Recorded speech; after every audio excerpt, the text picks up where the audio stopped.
As long as I'm on that board, I'll be up there for that. Filled out already?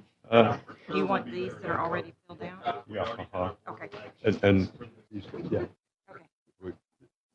These are just for the second one. Yeah. Those are for the second one, I'm pretty sure.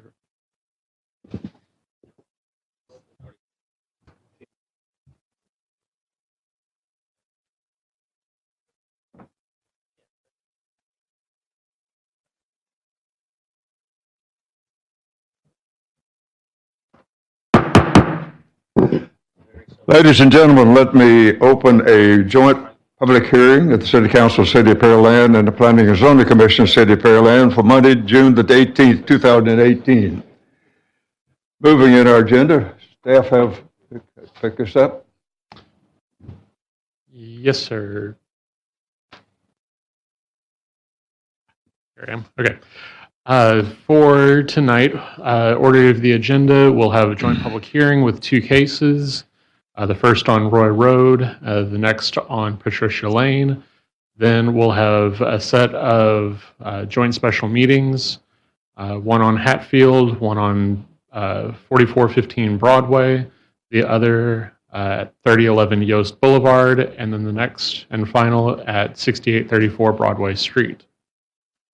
Each item has a public meeting or hearing conducted as follows. There will be a call to order, followed by staff report, applicant presentation, then public comments either in support or opposition to. That's when the public can come forward to the microphone. Please state your name and address for the record. Be brief and to the point within a 3-minute time frame, and complete a speaker's card and give it to the recording secretary to my left. Then council, commission, and staff will have discussion, and then each item will have an adjournment. After the joint public hearing, Planning and Zoning Commission will hold their regular meeting tonight after all of those public hearings, where they will take a vote. Speaking at the Planning and Zoning meeting is at the P&Z's discretion. Council meeting for the first and second consideration for items discussed tonight will be July 9th and July 23rd. At the joint special meeting, City Council will hold a vote to either approve with conditions, deny, or table the item after the discussion is complete. That information in the record. Let's move then to open a public hearing, number one. Now, the purpose of the joint public hearings is that I think I lost one of my council members. He disappeared after one day. But as we go through the process, there'll be an opportunity for you to speak later on. And be sure we're going to restrict you to about 3 minutes and give us your name and address and so forth. But we'll bring that up as we go through the process. And if you have a question to ask in the process of speaking, we cannot dialogue with you because it was not posted a number of hours ago, but we can at least hear you, and if there's something that needs to be listened to by staff, we'll probably pick that up, but we won't be able to dialogue with you. But thank you for your participation here tonight. Let me open purpose of hearing number one and ask the chairman of the Planning Commission to please present this for our purpose of being here tonight. Thank you, Mayor. This is zone change application number zone 18-00006. This is a request of Alan Mueller, applicant on behalf of Louis E Lentz III, Mary Beth Porter, Barbara Brogen, Billy Long, and Brian Long, owners, for approval of a change in zoning classification from general commercial GC and office professional OP zoning districts to single-family residential R3 zoning district on approximately 25 acres of land. General location is north of intersection of Roy Road and Broadway Street on the west side of Roy Road, immediately north of 2614 Roy Road. Thank you, Mayor. Okay. Item 2 on our agenda for the first meeting, application information case summary, staff report. Yes, sir. As stated, this is a request for approval of zone change from general commercial and office professional to single-family residential 3. The current zoning of the property is general commercial and office professional, and they're requesting R3 zoning. The future land use plan shows this property to be business commercial. There were 3 phone calls that were seeking out information about the project, and then 1 return notice not in favor. The code conformance table discussing the comprehensive plan, thoroughfare plan, unified development code, plating, and utilities for the property is shown here. Some highlights. The property is not in conformance with one of the residential zoning districts that would be that we would look for conformity to change the zone to a residential use. The thoroughfare plan has Roy Road as a major collector street to be widened. The existing right-of-way is 60 foot, required is 80. The Unified Development Code minimum lot dimensions would be, it would meet within the R3. The property has not been platted, so they would need to go through the platting process if they were to propose a subdivision out there. And then utilities for the property. The site has access to water, but not sanitary sewer. Staff does not recommend approval of the requested change in zoning from office professional and general commercial to single-family residential 3 on the approximate 25-acre site for the following reasons. It's not consistent with the comprehensive plan. The proposed change isn't compatible with surrounding developments, and the proposed change is not in conformance with existing services and utilities out at the location. This is the future land use plan showing business commercial for the property. And then this is the zoning, the current zoning for the properties out there showing general commercial and office professional. And this completes staff's report. Okay. Moving into our agenda, item number B, there's an applicant here. We should give an opportunity for the presentation. And thank you for being here. Give us your name and address since I don't know you. Paul Groman, 4201 West Broadway. Thank you, members of council and members of the board. We're representing the property owners also on behalf of Guillen Homes. We'd like to do a subdivision there. We recognize it's not in conformance, but we also recognize why it's not in conformance. A lot of the future plan there was developed in some cases 30 years ago, 20 years ago. It's a hodgepodge of office professional and general commercial. If you even looked at the slide that Mr. Gregg showed earlier, it's more like a checkerboard. There's not a real consistent usage there. There's been nothing developed there in probably at least 30 years. I think CPI Gisco was the last thing developed in the entire area. We have ownership of 20 acres and 5 acres. Both of them are in airships already. The 5-acre piece, if it's not rezoned to something, will probably never be able to be used because it's too narrow to conform with most of your UDC development codes by itself. And again, there's been nothing on that road, that's my knowledge, developed in probably at least 30 years. The owners are in airship, as I said. They'd like to put their property to work. This seems to be a reasonable usage for them, and it allows some people not to get to a 3rd generation. They're already in the 2nd generation. And I really do believe it is the highest and best use, and that's what zoning's supposed to do, is provide highest and best use, with the understanding that nothing's developed there under current zonings, with the understanding that most big commercial sites are limited now to about 660 feet of depth, and the closest this is to Broadway is 875. We would see it as an opportunity to maybe get some better residential. Maybe that residential could give rise to some commercial on 518. That part of 518 is one of the few areas that's not developed even commercially on 518, which is an anomaly for the city since we've had such superior growth and good activity over the last 25 or 30 years. I'd be glad to answer any questions. Alan Mueller, who's the brains of the operation, is also here. So if you'd like a better answer, he'll give you one. But we're here to answer questions if you have them. Thank y'all. Good. I appreciate those comments. Thank you, sir. Moving in our agenda to item number 3. Person wishing to speak for or against, I'll ask Councilmember Reed to present this for us. Thank you, Mayor. I have one form up here. Al's Strict. Strict. Strict. Strict. It's Mr. Al Strict. Are you Mr. Strict? Can you go ahead and come up to the podium?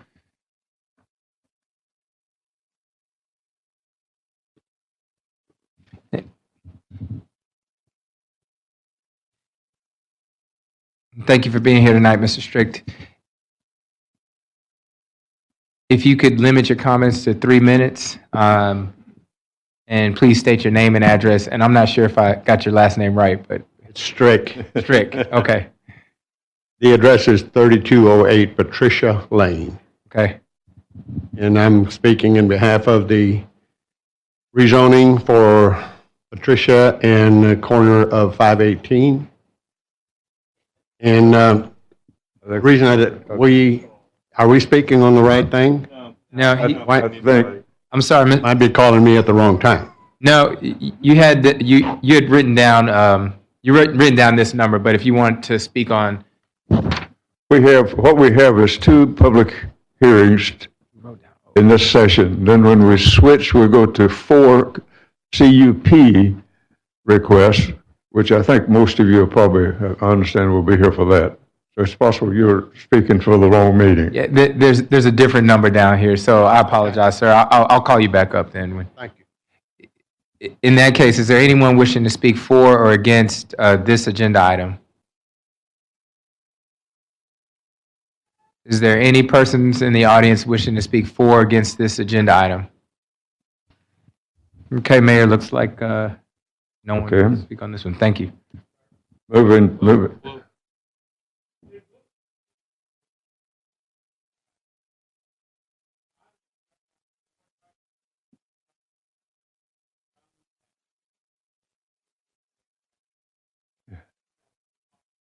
6. No, you're right. This meeting is for Roy Road.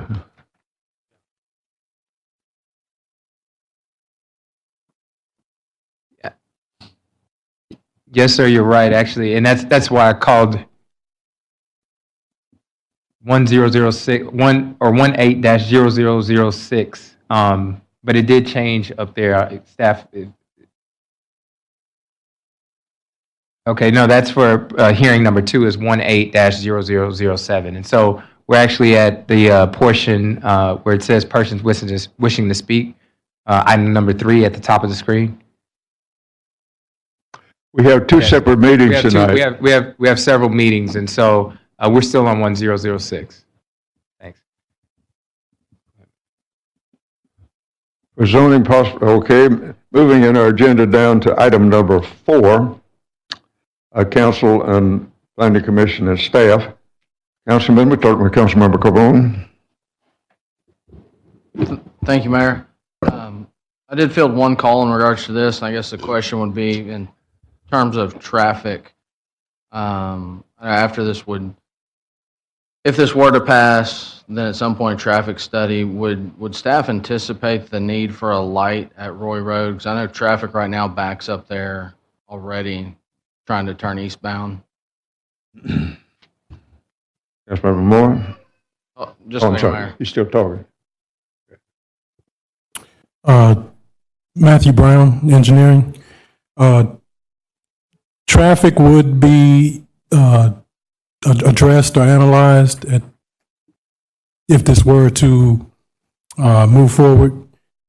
We have what's called a traffic worksheet where potential applicant will submit projected turning movements, and from that instance, we analyze those turning counts and see if we would like them to go into further depth with regards to analysis. All right, maybe I'll ask for Mr. Duncan's input when it gets down to Commissioner. Thank you. That's all I have, Mayor.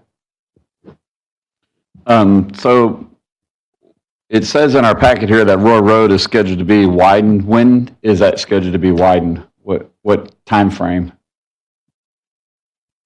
It's a long ways out, isn't it? Okay. So my other question is I guess this would be of the applicant. How many homes are proposed? I didn't see that in the packet unless I overlooked it. How many homes are being proposed to be built?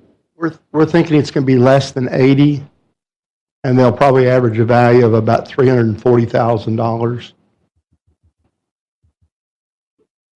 And it would get a dedication. You're going to need a water right-of-way by something developing there that would actually help the city get some of the right-of-way now that over time you could get rather than having to condemn it after a later time. One other aspect about the traffic backing up is under the current conditions, theoretically, you could have more truck traffic, which would be more problematic than what you're going to have with residential. And second, we expect, just because of the location, many of those people would head north to go to work and may never cross 518 other than to go to Food Town or something like they're very close. There would not be a lot of traffic southward. So then I guess my other question would 80 homes in this area, how does that impact the wastewater treatment plant, if any at all? I know there's not sewer line run there, but there'd be negotiations with developer. But how does it affect the treatment plant that this would go to? Would 80 homes even impact it?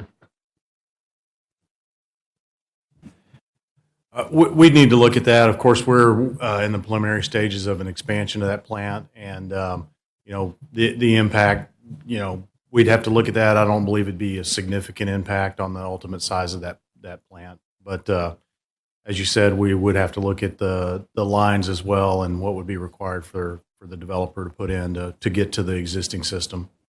Okay, thank you. One other question, and then if this development was to go forward and be built, how does it affect police staffing and equipment and fire department staffing and equipment, if any at all?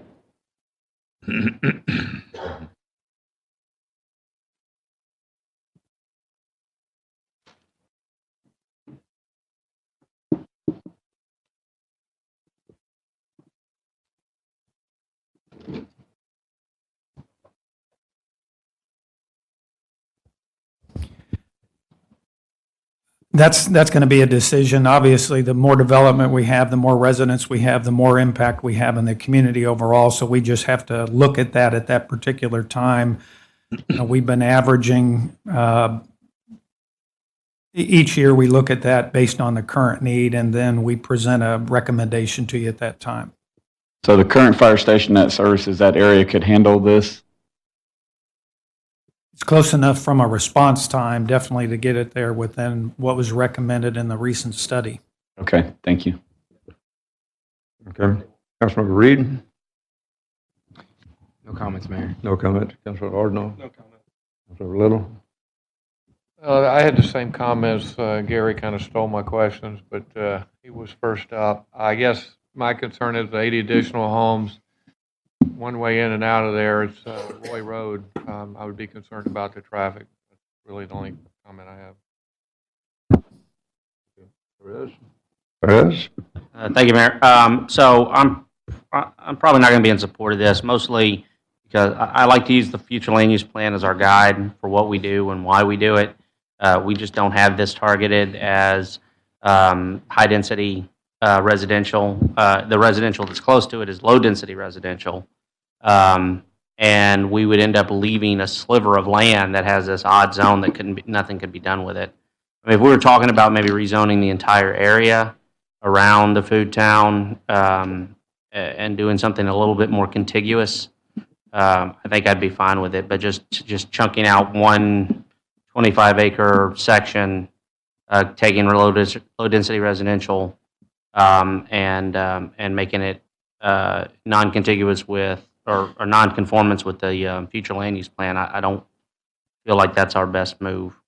I think there are some infrastructure issues. I think the traffic is going to be, the traffic in and out of that neighborhood will probably be problematic. Not too terrible that it can be managed, but I just think that we need to have some sanctity to our future land use plan. So that's why I'll be a no. Councilor Lentz? Thank you, Mayor. I don't know, this seems like three different families trying to sell a piece of land they got. And it certainly wouldn't go on commercial, given the distances it is off of 518. I don't see where it would be a commercial. 80 homes that, in there, that's not a lot, really a lot of traffic. I mean, we have other subdivisions that's a lot more than that. I live in one where we got 750 homes, we got road in and road out. I mean, 2 lanes of road. But, and then you look at the impact fee on there, you're talking about, about $500 and something thousand for impact fee for the commercial. But, I find it hard to be developed any other way, and it's been annexed since 1997. It's got water but no sewer, so it's one of those things that you annex something, 10 years, you'll bring water and sewer to a location. So I really don't have, right now, I don't have any problems with it at all. Okay. Let me ask one question to the applicant. Are y'all planning to do septic on those lots? Are y'all doing half-acre lots, or y'all probably don't have enough acreage to do that, right? No, sir, we don't. I'll answer a few questions I wasn't asked to, but if you figure 300 gallons a day, which is kind of a TCQ standard for a standard home, that's about 24,000 gallons a day of wastewater that we'd produce, which that plant is in the multiple millions of gallons. And again, the reason you have an impact fee is so that the applicant, whoever's coming in, is paying their own share. So it's between $500,000 and $600,000 in impact fees would be paid to the water and sewer system. We would extend the sewer system, which would again be I think a positive for the city because it would provide access to services to more people than currently have them and might give rise to the development of the area. And then the idea, now we understand that it's a 25-acre piece out of about 300 or 400 acres. It would be my suggestion, just again, nothing against the comprehensive plan. I was part of that at one point in time, but it's real hard to have a crystal ball 20 and 30 and 40 years in the future, reasonably speaking, because of changes in commercial, changes in office professional, which we will never see on that street. That just won't happen. I would assume that that whole area might be best served residentially for the city, as well as all those taxpayers who, most of them are sitting on raw land they'd like to sell. So just a suggestion. The 24,000, the impact as far as traffic is going to be somewhere in the 300 to 400 cars a day. Operation that's in and out would be typical. But again, I would think that the bulk of those would go north because they're going to be going to work.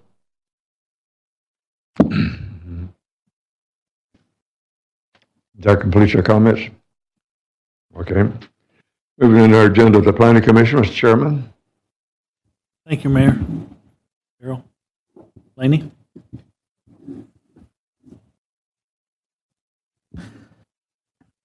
I'll answer a few of the traffic questions. So 80 homes using the manual is going to produce about 50 cars in the AM peak hour. Most of those are going to be, of course, heading to work. I don't see people going north to go to work. Roy Road kind of dead ends into the bayou, or the creek, I mean. So I'm not sure that people are going to go that way. I think most people will go towards 518 like they do now. But that being said, less than 50 cars coming down or adding to a street over an entire hour, you're talking about less than a car a minute. So it's really not a huge traffic impact. I think the biggest impact is going to be, obviously, there's not a signal there.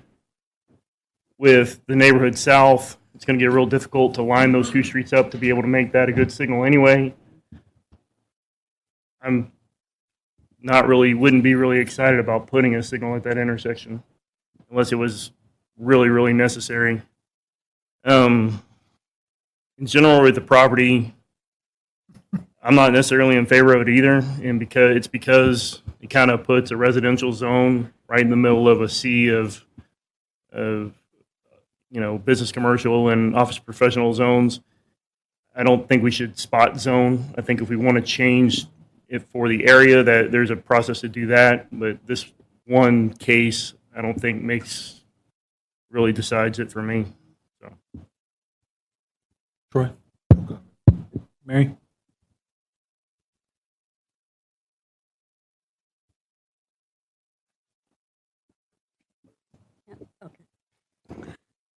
My fingers aren't strong enough to turn the mic on. I have a problem with some of the comprehensive plan. It does definitely need to be updated from what has been going on.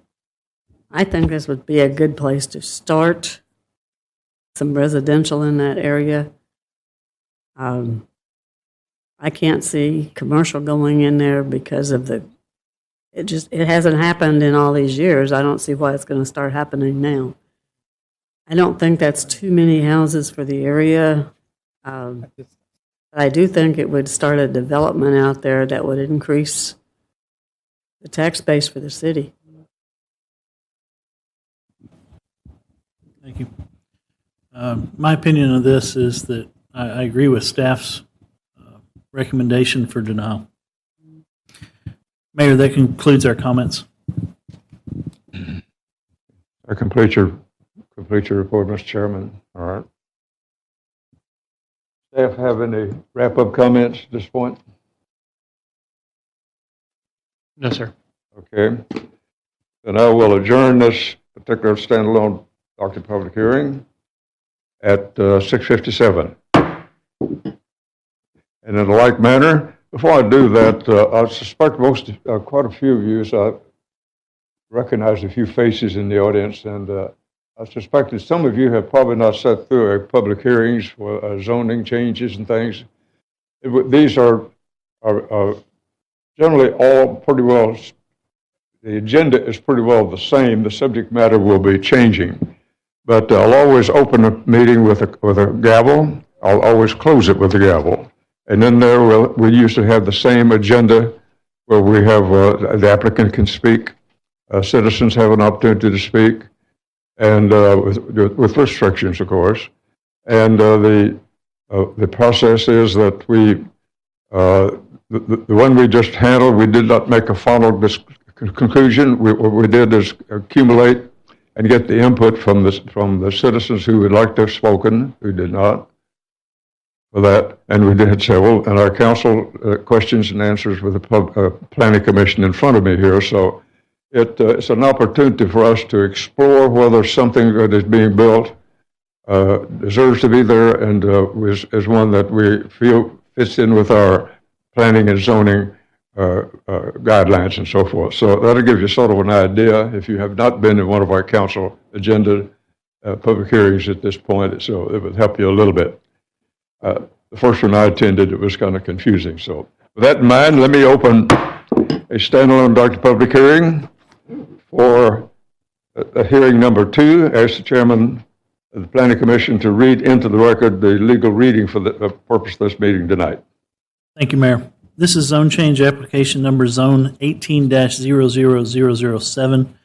This is a request of Leon A. Dudley, applicant on and owner, for approval of a change in the zoning classification from the single-family residential 1 R1 zoning district to office and professional OP zoning district on approximately 1 acre of land. The general location is 3224 Patricia Lane. Thank you, Mayor. Okay, with that information in the record, let's move to item 1 on our agenda, application information case summary. Staff report. As stated, this is a request for single-family residential to office professional. It's generally at the northwest corner of Patricia Lane and 518. And the future land use plan shows offices for this designation. We had 3 phone calls not in favor, and then we had 28 return notices not in favor. A copy of those has been summarized for you and delivered in your handouts. The code conformance table shows that it is in conformance with the comprehensive plan, that Broadway has sufficient width for the thoroughfare plan, that it if the single-family residence were turned into a commercial, that it wouldn't meet the Unified Development Code for commercial standards, which would require transparency, landscaping, screening, and it would need to have residential buffers or seek a variance for some issues on the site that are within a residential buffer. The lot requirements exceed the requirements of the office professional from the Unified Development Code. The property would need to be platted, and the property has city water and sewer available to the site. Staff recommends approval of the requested change in zoning on the approximate 1 acre site for the following reasons. It is not consistent with the comprehensive plan. The proposed change is compatible with the surrounding developments, is maybe because of the potential for the site to come into compliance with the buffers, and the proposed change is in conformance with existing public services and utilities, as a no. Of course, this would require a supermajority vote. Within the Unified Development Code, there's a section that says if 20% of the adjoining or within 200 feet of the subject property return notices, that perimeter picks up 12 properties, and then 20% is 2.4 properties, which gets rounded up to 3. And then there were at least 3 property owners that signed in opposition for this request. This is the future lane plan showing offices, and then this is the zoning and aerial map showing the current conditions of the site. And this completes staff's report. Okay, that completes your report. Moving in our agenda to item B, which is applicant presentation. Is the applicant here tonight? If so, please make your presentation for this particular piece of property. My name's Leon Dudley. I live at 3224 Patricia Lane. I would like to have the property changed to office and professional because, in my opinion, there should be no homes on 518 for safety reasons, because my granddaughter cannot even play in the front yard because I've been there nearly 20 years. I've had 4, maybe 5 cars in my yard. I think it should be all professional. That's all I've got to say. And I would like to have the chance to rebut any other statements come up. Thank you. Thank you, sir. Appreciate that. Moving in our agenda, item number C, which is wrap up. Staff wrap up. No further wrap up. Point. Good. Moving to item number 2. Persons wish to speak for or against this request. Councilman Reed, would you present this? Thank you, Mayor. Mr. Strict, I think this is the right time right now. I have 7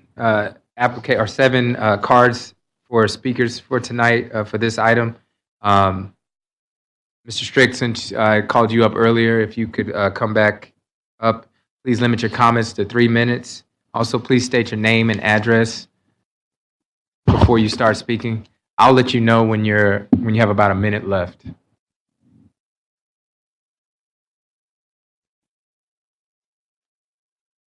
Thank you, with the mayor and city council.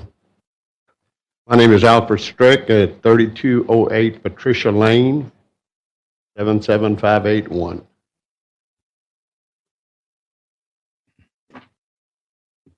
Might start my comments that Patricia Lane has been a special street since its origin, and there are several of us that live on Patricia Lane, have been living there over 50 years. Been a quiet neighborhood, good residential place to raise your children, to be able to have your grandchildren come out and be able to play without a lot of traffic coming through. and disrupting and people turning around because we are on a dead-end street, cul-de-sac, so that means the traffic has to come in and go out the same way. And we feel that with the rezoning, that this would bring in a lot more traffic on our street, as well as the entrance in and out of this property onto 518 is not conducive. In many cases, we have to sit at the stop sign as much as 5 minutes to be able to get on the road because of the heavy traffic on 518. So the traffic is not going to be any better, and we feel that with the traffic, if this becomes a business, would be increased and would be a hazard to the neighbors and to the neighborhood. The residents on Patricia Lane as well as Regal Oaks, we've had a very quiet neighborhood. People have been consistent in being good residents, and we feel like because of the way the area has been developed that we wanted to remain a residential and a good, quiet neighborhood as it is now. Thank you, sir. Next person I have is Mr. Joe James.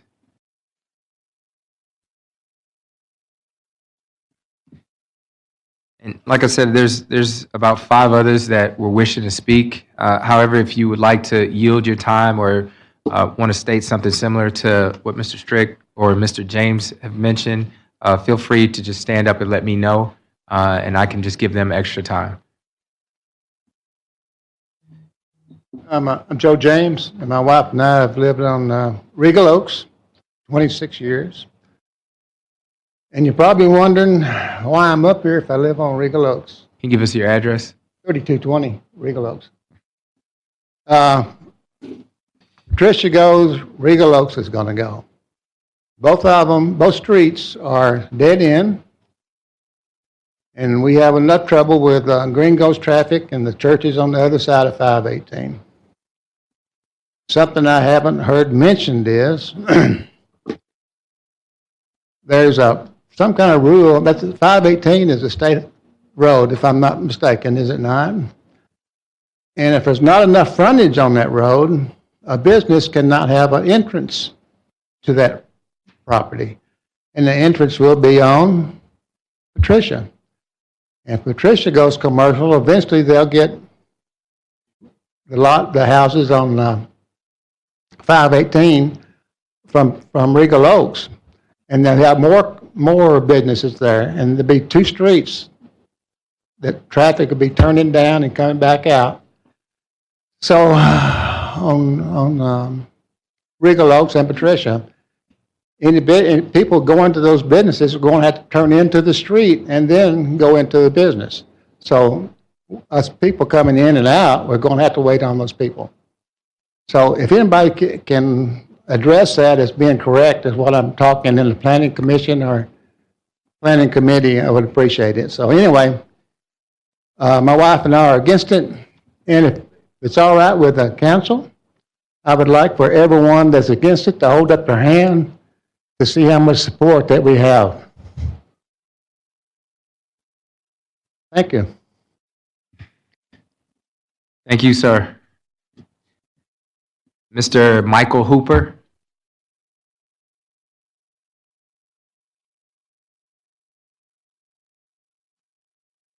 Mr. Hooper?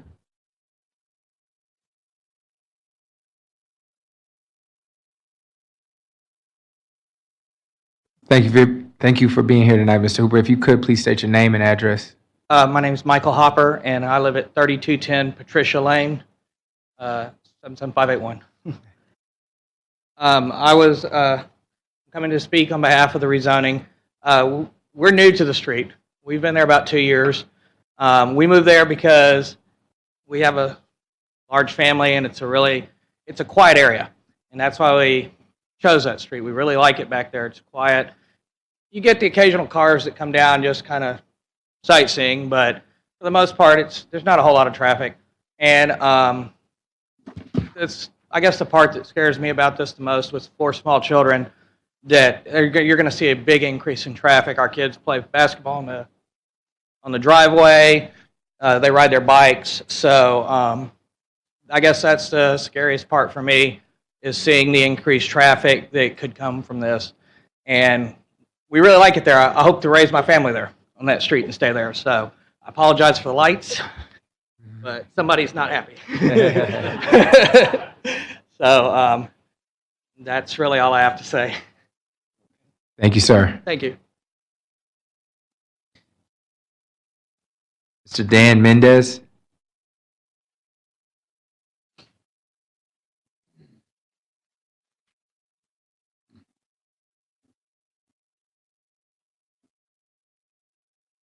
Thank you for being here tonight, Mr. Mendez. Dan Mendez, my wife Elizabeth and I live at 3219 Patricia Lane.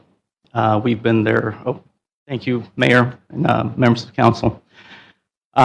We've been on Patricia Lane for about 8 years now. And we moved in, we like the neighborhood, nice, quiet, away from everything. And I'd like to reiterate everything that has been said about why we shouldn't allow this rezoning to take place.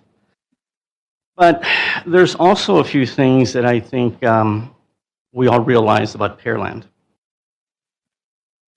Pearland is not the same Pearland that was 5 years ago, even 3 years ago. My main concern is safety.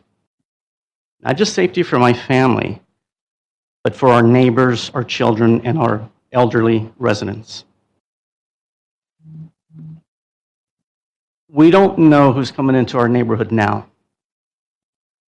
And I'm fortunate enough that I can work out of my home, but I travel a lot as well. And when I'm at home, I see a lot of cars coming into our neighborhood that shouldn't be there. And I always make it a point to walk outside so that they know they're being watched. Mother's Day weekend, our sons were in from out of town, our kids to come visit us, visit my wife for Mother's Day. And an individual came up to our driveway, and it was clear that he didn't live there and that he didn't belong there. He's trying to engage my son in conversation. He says, I am looking for address 77581. And my son said, that's a zip code, that's not an address. So my son started to back off. And he felt a threat, so he backed up, and the individual left. Now, I will tell you from personal experience that I used to live in Houston. Okay, one of my brothers was murdered 30 years ago. We had our house broken into when I lived in Houston, and I was there. It was early in the morning, and I had to use force to defend my family. Changed my life forever. And if people think that that cannot happen in our neighborhood, I really think that they need to reconsider what they're thinking. We have people right now turning in and out of our driveways at all hours of the day and night. Sometimes I'll get up at 3 o'clock in the morning, and I'm always looking to make sure everything is fine. So, how you put money in front of safety, I don't know. But if that's what you want to do, try to do it. And I hope you can sleep at night.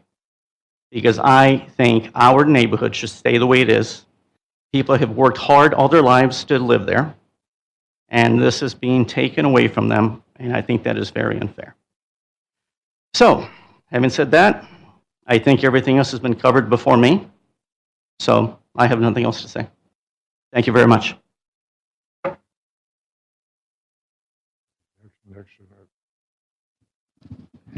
Thank you, sir.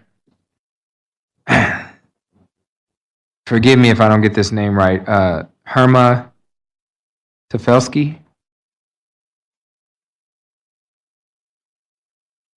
Okay, thank you, ma'am. Randy Beeman?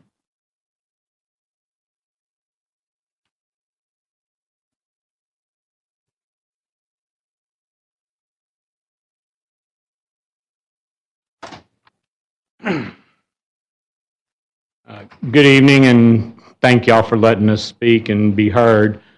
My name is Randy Beeman. I live at 3201 Patricia Lane, and I've lived on Patricia Lane long enough for this to be about my fourth zoning meeting in front of Mr. Reed concerning properties on Patricia Lane and 518. I want to echo everything that was said previously. Also, I might add that, and I'm glad in the earlier conversation, it seems like everybody's concerned about traffic.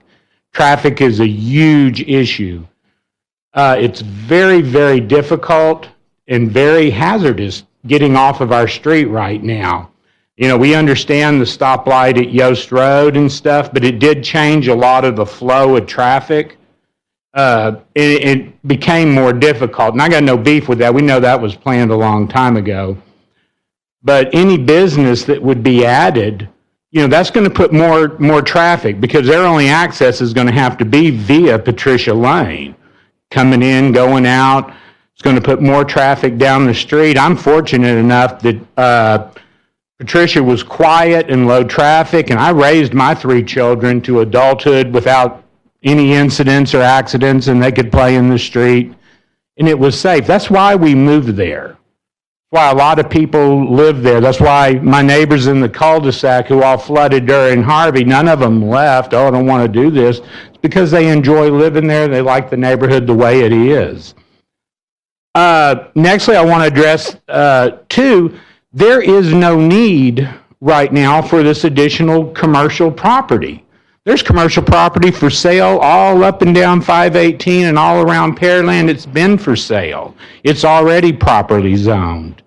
There's retail establishments, retail space available, that needs tenants. So we don't have this urgent need for additional retail space.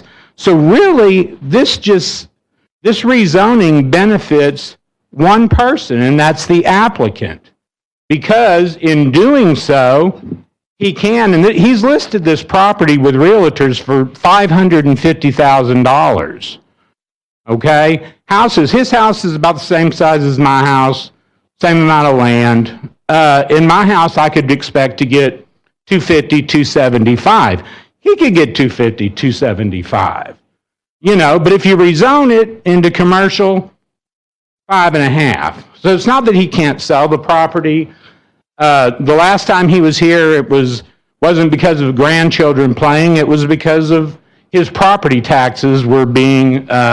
He was being charged commercial property taxes, which that proved not to be a correct statement. So I hope that y'all will let us continue to keep our neighborhood the way it is with the same rules and benefits that we had when we purchased it. Most of us won't be around that much longer. We're all getting old. So, maybe by that time there might be a need for the additional commercial space, but it's not there now. And I hope y'all would consider that. Thank you. Thank you, sir. Oh, I had one other item. And not to be a stickler for rules, but rules are rules. We really weren't even given proper notice. The signs were not up in a proper and timely fashion. They're required to be up, 2 signs on each street, 10 days ahead of this hearing, and they were not. I have pictures of the signs. The sign was put on top of a for sale sign. These pictures are from Saturday the 10th. No other sign there. No other sign there. The signs were not properly put up until the 12th, which does not even meet the 10-day criteria. And here again, maybe we could have prepared a little better if we had a little more time. Thank you. Thank you, sir. Thank you for your comments. Last person I have is, actually, I'm sorry, that's it. Is there anyone else in the audience wishing to speak for or against this agenda item? Ma'am? You could please limit your comments to 3 minutes. Please state your name and address when you get to the podium. And we'll hand you a form to fill out after you finish speaking as well. Okay. Thank you. My name is Susie Smilovich. I own 3206 Patricia Lane, and Mr. Strick makes a very good point when he talks about people living there for over 50 years.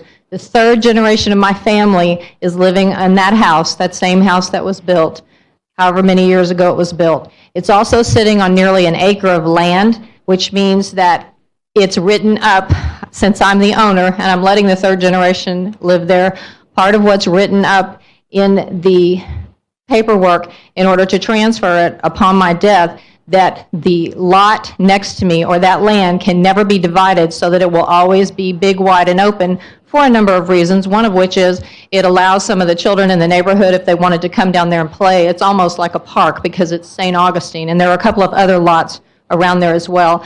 But Patricia Lane is an asphalt road. It has no curbs. It has no sidewalks. And as a lot of these people are concerned, it is a huge safety issue because there is no curb to stop a car that's veering over. There is no sidewalk for the children to ride their bikes down. This is all they have to play on. The land that we leave for them, their houses where they live, and this street. And you don't see them go close to 518 because there is that issue that somebody will come down. But you will often see children who are out there playing move over onto the grass to get to a safe zone, hoping that no one will come through there. Other issues are, I'm concerned about drainage. As I said, we don't have, we have drainage ditches that are for the most part covered up and have something similar to French drains that drain into them. We don't have a big sewer drainage system like a lot of people have in these traditional neighborhoods. And so if you put in something that adds more adds more concrete, you're taking away drainage space because the land will absorb water. Concrete will not. Concrete's going to roll off. And because of the way that 518 is built, that it sits a little higher than all of these lots, it's all going to go back onto our own land. It's going to come back to our property, and we run the risk of flooding. The people who live down in the cul-de-sac did flood with the torrential rains last year, and that is another issue. The only place that people can go is to the creek. You can't put another road in there. You can't cut through anywhere because of all the people on Regal Oaks. There's plenty of commercial space out there. There is no need for more commercial space. There's no need to bring in more cars, more cement, more trash. With trash, you're going to get rodents. There's just noise. There's just no need for it. And until everything else is taken up, I just don't see any reason why it should be changed to a commercial piece of property. There are plenty of places already built, and I'll give you a good example. Up at the corner of Liberty and 518, when my parents moved out here however many years ago, that was a grocery store. It didn't make it as a grocery store there, so now it's just a strip shopping center. And I have concerns that if you put something like that, that's exactly what you're going to end up with, that you're not going to have that much professional space move in. Most of the professional space is moving out to 288 for a very good reason. But there is, again, plenty of commercial space around here. There is no reason at this time to put any more commercial space, especially right there, impede traffic, impede the flow. There's no way you're going to leave it there without having to put in a control device like a traffic signal, an electronic traffic signal. Thank you. Thank you, ma'am. Ma'am.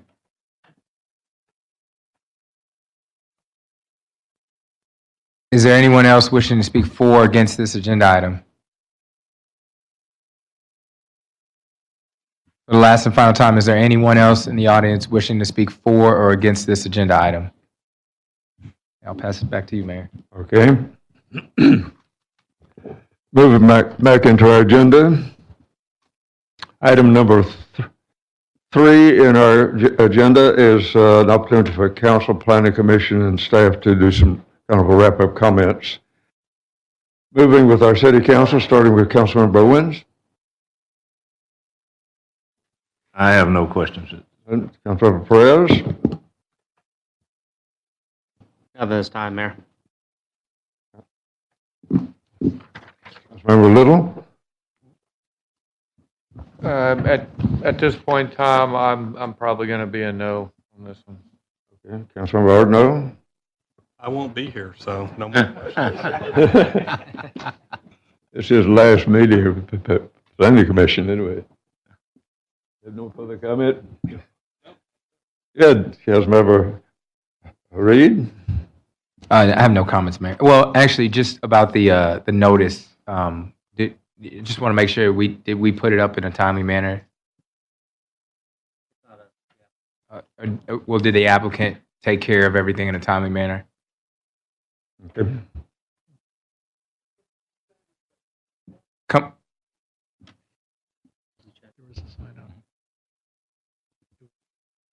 I put 2 signs up. I put one on the for sale sign. I put one in my front yard. Somebody took the one in my front yard. On a Friday night, they took it. I had Monday morning, I got another one made, and I got the proper signs made. I had the proper sign up because the company that made the signs called the city, and they got erroneous information. And just like the ladies talked about 518, Patricia Lane goes like that. I was on 518 when they built 518. They took 518 down 4 foot, and everybody here remembers that. So when did you put the sign up? Was it the Friday? I put the sign up on Friday, on the 8th. I put one on 518, put one on Patricia Lane. Okay. The one on Patricia Lane, somebody took it Friday night or Saturday morning. I got another one made Monday, and I didn't have www governor, planning, zoning, governor, or something. I didn't have that on there because the man that made the signs called, and they said, well, he got the wrong signs. I mean, it had planning and zoning, but he didn't have the website on it. Okay. And then I put them up Monday afternoon. Okay. Thank you, sir. I believe I was not so much as for sale sign, as so much as the planning and zoning hearing sign. So, yes, sir. And no further comment from those? Okay, let's move in our council. Councilmember Moore. Okay. Councilmember Moore. Thank you, Mayor. Staff, could you just explain what the OP zoning would allow, just so everybody in the audience is familiar with what that could be put in that location? Yes, sir. So the office professional zoning district is the most restricted commercial category. It basically allows for very small, unintense developments such as offices, commercial realtors, lawyers, those sorts of professional services. Okay, thank you.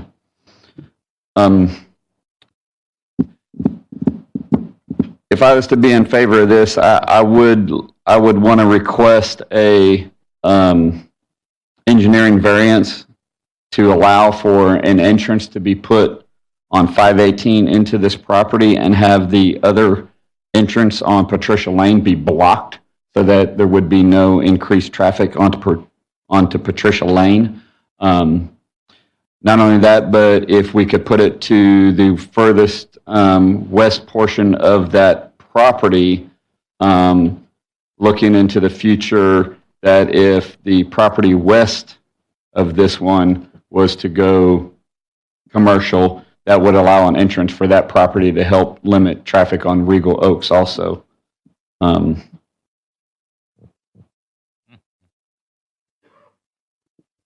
That's all I have. Councilmember Carbone? If staff can correct me, but 518 is access is controlled by TxDOT, and are they going to allow anything that Councilmember Moore just requested?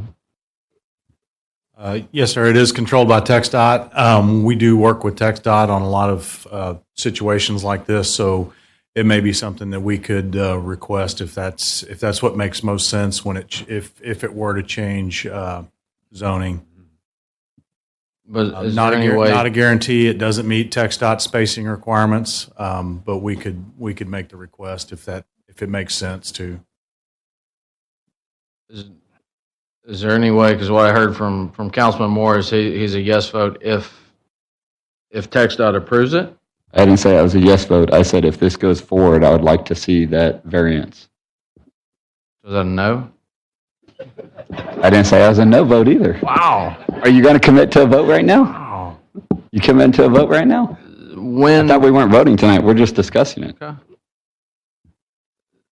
So we would, I guess, in terms of timing, we would have to pass the zoning, and then it would go to TxDOT and be at their discretion for an entrance off of 518.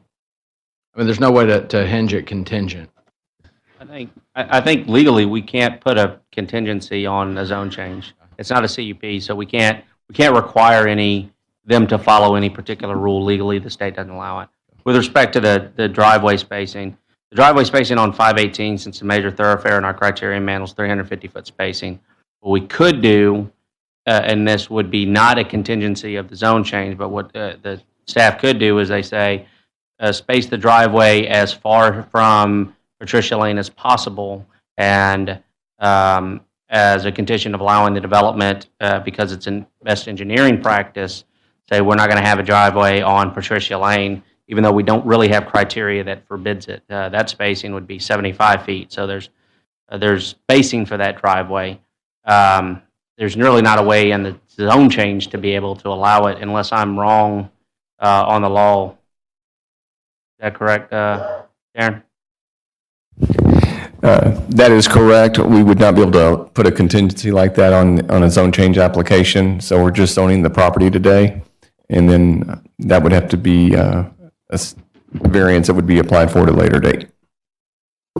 We could request of the applicant, but there'd be no way to enforce it. He would have the ability to get a driveway on Patricia. I think the spacing between Regal Oaks and Patricia, I think it's greater than 750 feet or 800 feet. So he would be able to get a driveway in the middle of the block, and he'd have to share that with if there was a change to commercial development on the hard corner of Regal Oaks and 518. Even though that's not proposed, they'd have to share the driveway, and the platting would require that. The plat would require mutual access agreement between the two properties. So that would all be handled through the EDCM and not in any way connect to the zone change. Yeah, I wasn't anticipating it being hinged to the zone change, but it does say here that number 3 in our packet, the proposed change in zoning will not have significant impact on streets, water, sanitary sewer, or other public utilities. Would likely be increased stacking on Patricia Lane with an additional commercial traffic coming in and out of the proposed development. And then it's got a little dot that says a driveway would not be available on Broadway without an engineering variance, as minimum separation distance is 350 feet. So I'm just saying, if it was to pass, I would ask staff and recommend staff to ask for that variance. So couple of points. It's about 400 feet between Regal Oaks and Patricia.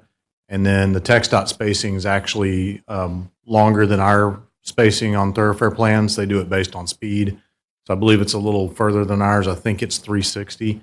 But as we can make a recommendation letter or sponsor letter is what we typically provide any applicant to go to TxDOT with to pull a permit. And if it makes sense and it all checks out from reviewing the traffic counts and the engineering, we could potentially provide that.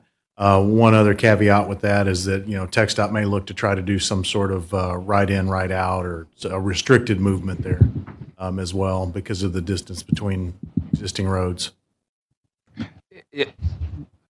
That would require a median. Real quick.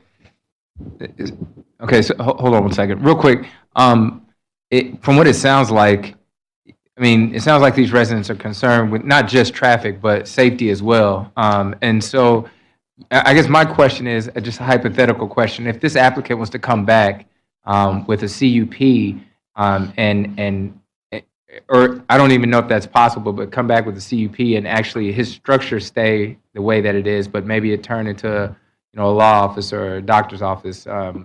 There's law offices that practice out of an actual house. Would that be something that where we can, if we wanted to make sure that access was given by TxDOT, off of Broadway, would that be, I guess, a better situation maybe for these residents? I think you're asking that type of use. Would that be, I'm assuming versus some other type of retail or something else? Well, as be opposed less intense? As opposed to a complete zone change. Obviously, there's different limits and different things in a zone change.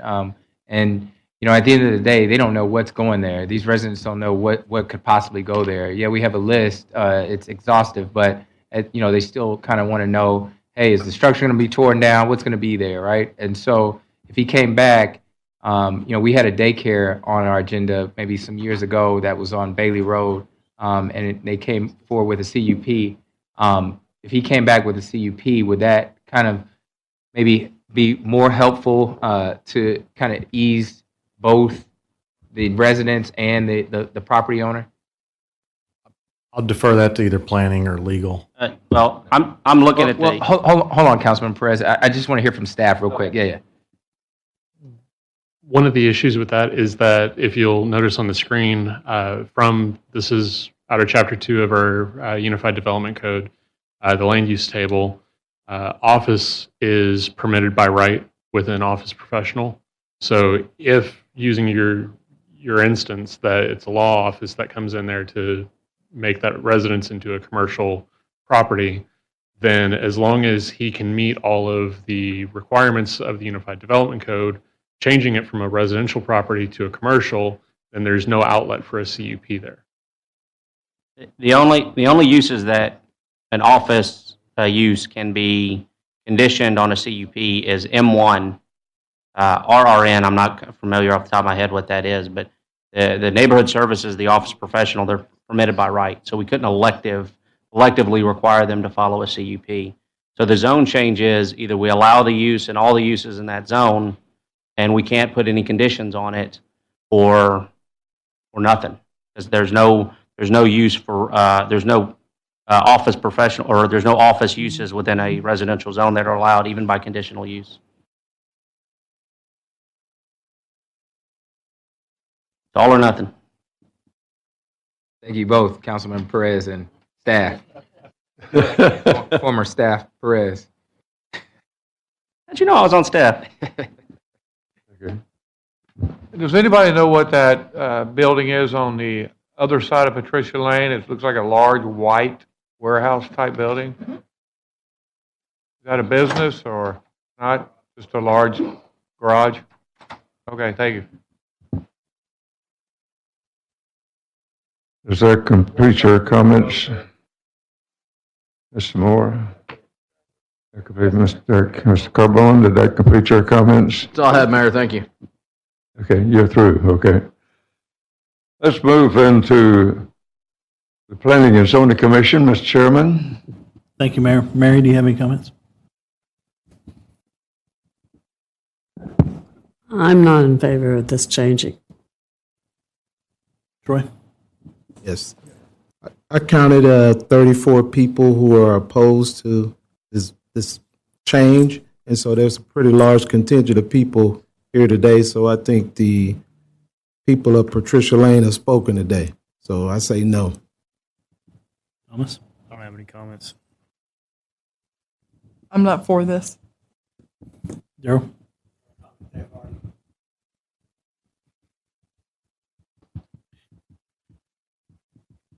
No comments from me either. Thank you, Mayor. That'll complete our comments. That complete your comments from Planning Yes, Commission? yes, sir. Okay, and moving also to staff wrap-up comments. No further comments. No further comments, okay. At this time, I will adjourn the joint public hearing between the Planning Commission and the City Council at 7:41.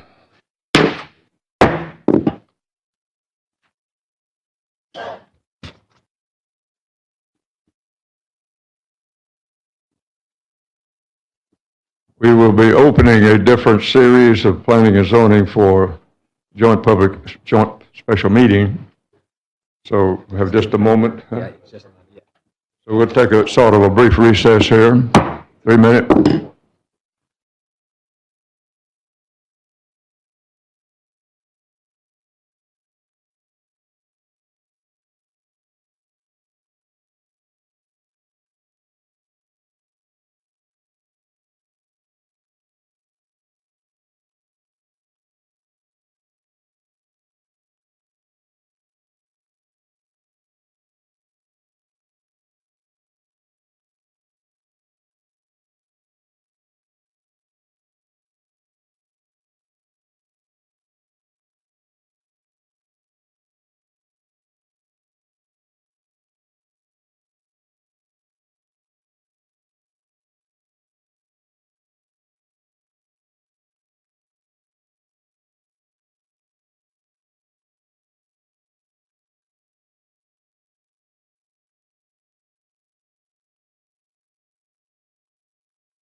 Let's go back to work.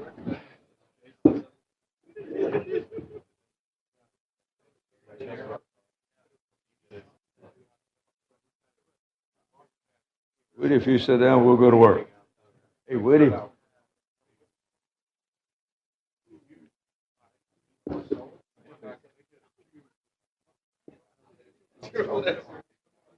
You ready?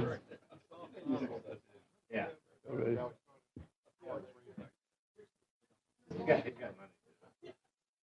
Go back to work.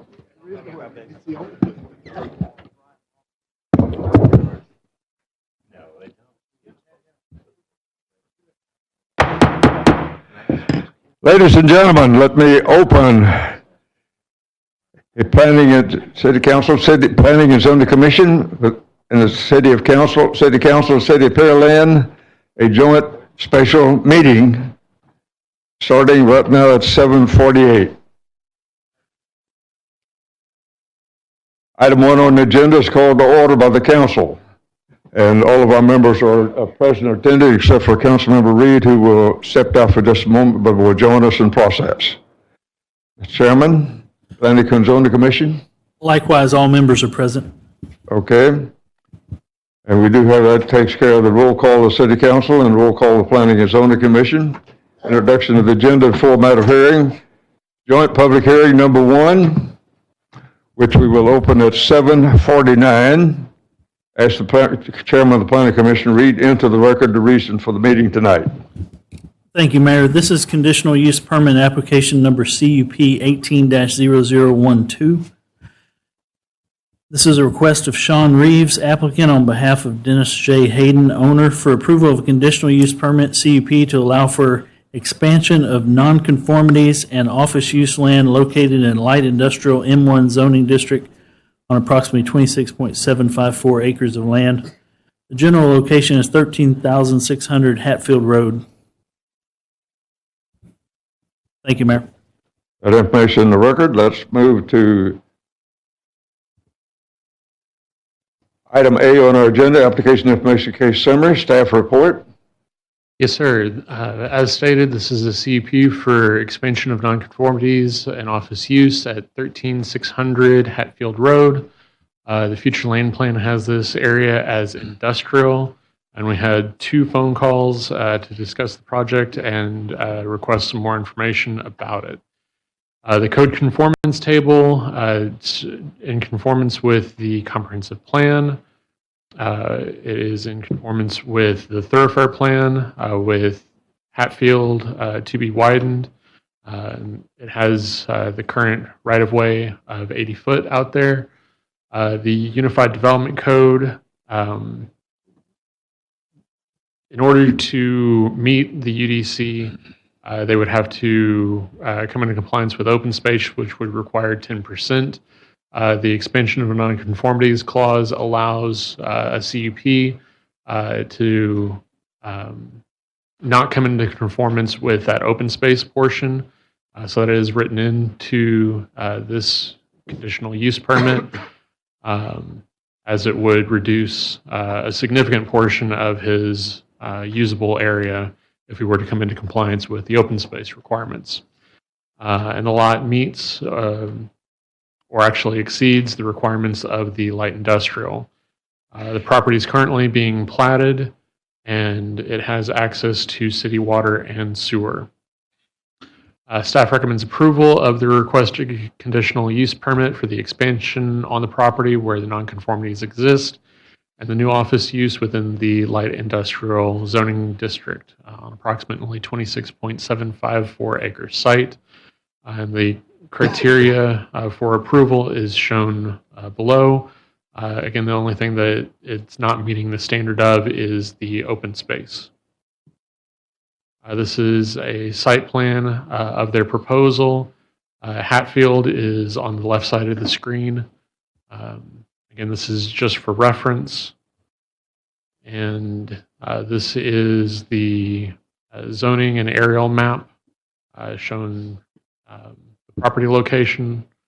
And then this is the future land use plan showing industrial. And this completes staff's report. Okay.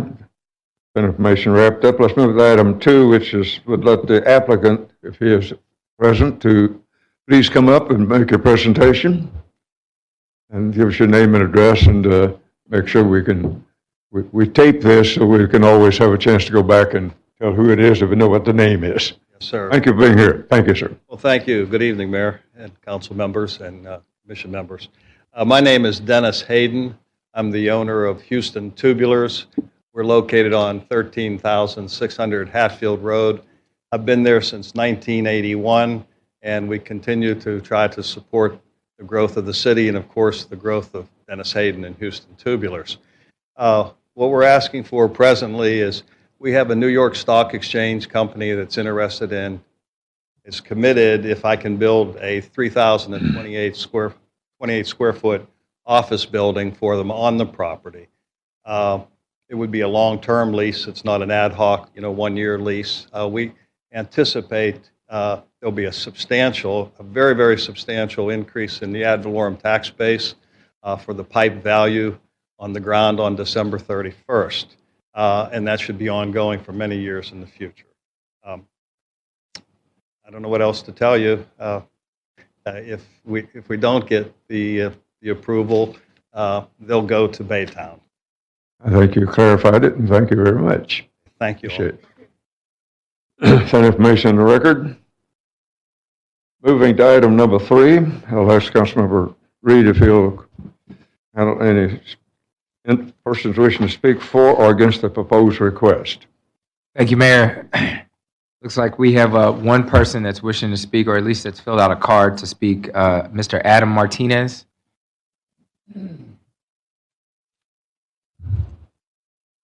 Thank you for being here tonight, Mr. Martinez. If you could, please limit your comments to 3 minutes. State your name and address before you start to speak. Thank you. Thank you, Mayor and council members. My name is Adam Martinez. I live on 1901 Plum Falls Lane. My backyard fence is literally about the same distance as from here to the other side of the wall there to the subject property that we're referring to here, with Hatfield running right between us.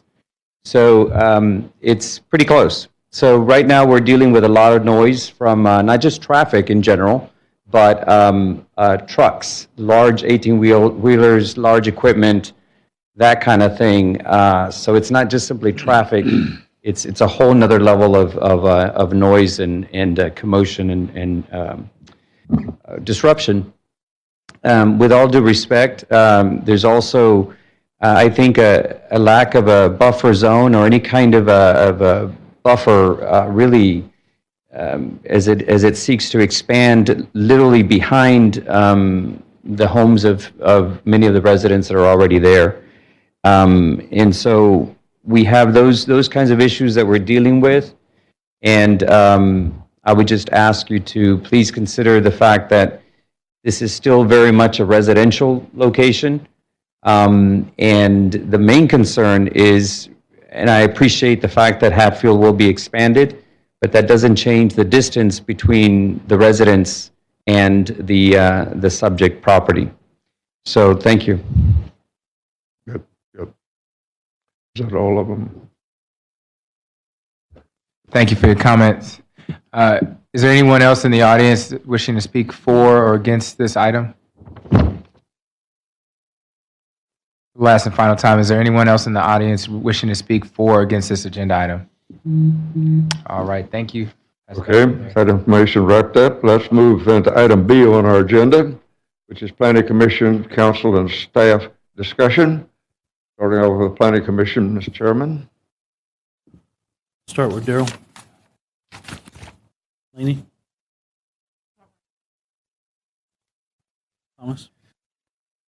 I don't have any issue with the proposed expansion. I'm a little curious how the PUD for the neighborhood was approved or kind of what the history is behind that. I'm not sure that we necessarily know that in this meeting, but it is kind of curious how that ended up getting put up right next to a light industrial, especially a pipe facility. I think the pipe facility is going to produce noise, especially with trucks, because that's what it does. So I don't have any issue at all with this expansion.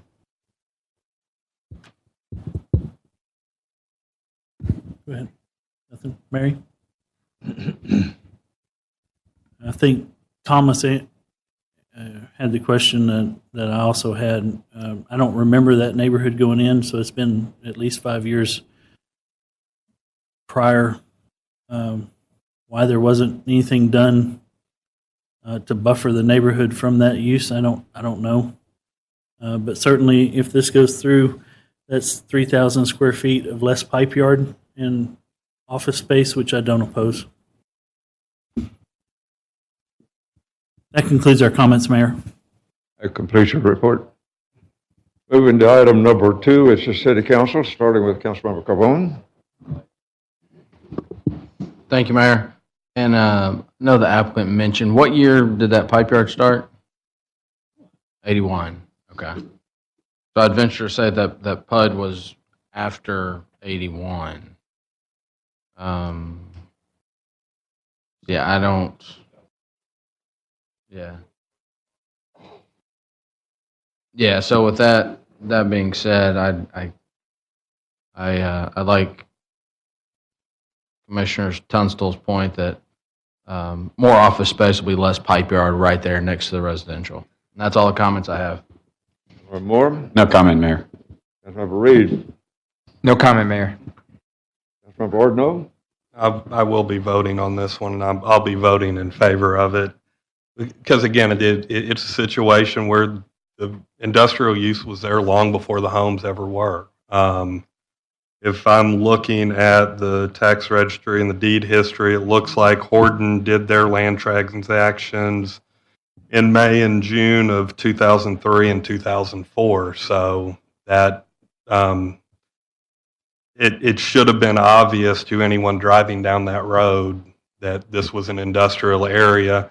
And even if this wasn't approved, it's not going to change the fact that that is a pipe yard and that trucks and pipes will be coming in and out of there doing their daily business. So I just don't see any reason not to give them this small variance, which actually puts a better, for part of it, it puts what, if under zoning, I think most would agree to be a higher use, which for anybody that's listened to me speak over the past 6 years, I'm not a fan of zoning to begin with. But, in this case, it is a higher use than M1. M1's probably the lowest use for most people, but it's also one of the higher values that we have. So I'll be in favor of it. Councilmember Little. Unlike my departing friend here, I am in favor of zoning, but I'm the only one not. I don't want a gas station going up in my backyard. So I don't see a problem with this. I think it's an improvement on that side of the street, so I'll be in favor of it. Reg? Thank you, Mayor. I'm in favor of the zone change. My only concern with the development in this area is, we've received a number of complaints from neighbors about some of the trucks getting on Hatfield. I don't know if staff has anything at the ready to discuss how often we're getting trucks on that and what measures we have to prevent trucks from being on that. And then that leads to a discussion: is it appropriate for us to make a condition of this CUP that his trucks can't travel on Hatfield? So first for staff, do y'all know of how often we get their trucks instead of going to the Makawa and how often they're on Hatfield? Yeah, this is Raj Shrestha, Engineering. We met with Houston Tubular last week, and we talked about, because Houston Tubular connects Hatfield and Makawa, we talked about getting traffic volume counts, truck counts for both ends. So they have a little plan which will change the ultimate volume, traffic volume from on Hatfield side. So we've asked to provide us with the traffic volume, not really a TIA, but a kind of traffic volume that tells us how many traffic's coming from the Makawa, how many traffic's coming from Hatfield. Our intent is to make most of the traffic coming from Makawa because that is going to be our thoroughfare widened plan, and it will be a truck route, and it is a truck route right now. So that's how we are going ahead, and they're counting the trucks and providing some sort of that plan as well as internal routing plan, how the traffic movements happens within the Houston Tubular too. Are we thinking maybe reducing the existing driveway so that trucks can't make that turning movement? That number will tell us what will happen, and we wanted to make sure like it's not only for current project. We have a Makawa Road widening project, and we need to decide on where we need to put the driveways so that we will have enough turning movements to radius too. Okay. Well, I don't want to hold this up. I think it's a good opportunity for us. If we're not ready to be able to make that determination, I don't want to hold the CUP up on that. But I would like to see us, if we can, at the resultant of that, if we feel like there's a lot of trucks going in there, if we can reduce the driveways, make those trucks harder to make that turning movement, because I do know that's been an issue with the area. And since we have an alternative to go to Makawa, we've expanded over there. I think that's a fair request of the city. Thank you, Mayor. Councilmember Bowens? Mayor, I guess if all has been said, I really don't have a problem on approving this. That information in the record. Let staff move to item 3, which is staff wrap-up comments. No further comments? No wrap-up comments, all right. Moving to item number C, which is City Council new business. Councilmember Ordno, would you present this for our consideration? Consideration and possible action, resolution number R2018-CUP 18-0012. So moved. Second. We have a motion and a second. We're in discussion. Council have any question or comment? Hearing none, Mr. Secretary, we do have motion second on the floor. Councilmember Ordno? Aye. Councilmember Little? Aye. Councilmember Perez? Aye. Councilmember Owens? Aye. Councilmember Carbone? Aye. Councilmember Moore? Aye. Councilmember Reed? Aye. Motion passed 7-0. Okay. With that information in the record, I will adjourn this particular standalone session at 8:04.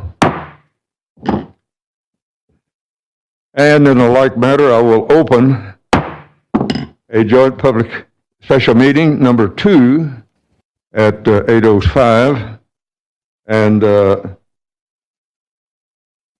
ask the chairman of the planning commission if he'll read into the record the purpose of this hearing. Thank you, Mayor. This is conditional use permit application number CUP 18-0011. This is a request of Wendell L. Blackburn, applicant on behalf of Gulshan Harani, owner, for approval of a conditional use permit CUP to allow for a locksmith key shop located in the Old Town Site General Business OT-GB zoning district on approximately 0.3099 acres of land. This is at 4415 Broadway Street, Suite C. Okay. With the general location in place. Moving to item A, application information case summary. Staff report. Thank you, Mayor. The next CUP is for a locksmith, a key shop at an existing shopping center at 4415 Broadway, Suite C.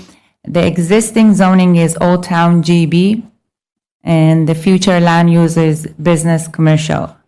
Staff has received one phone call seeking further information about the case.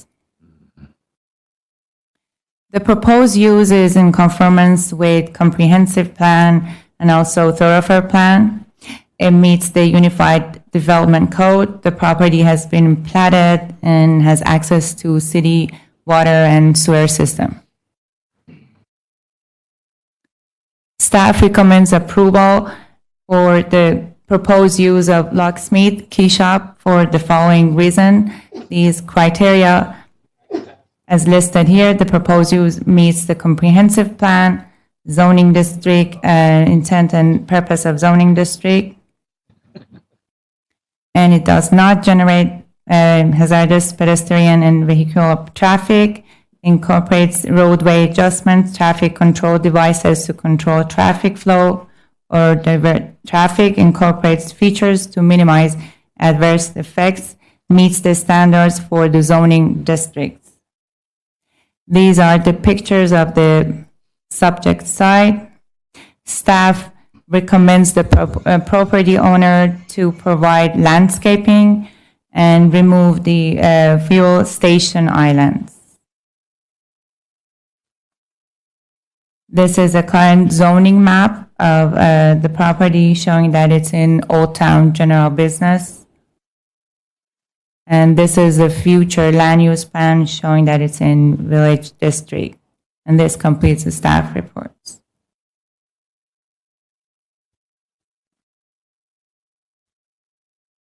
Does that complete your report? Yes, Mayor. Okay. Moving to item 2, which is applicant's presentation. Is the applicant here tonight? Please come down, and the podium is yours. Thank you for being here.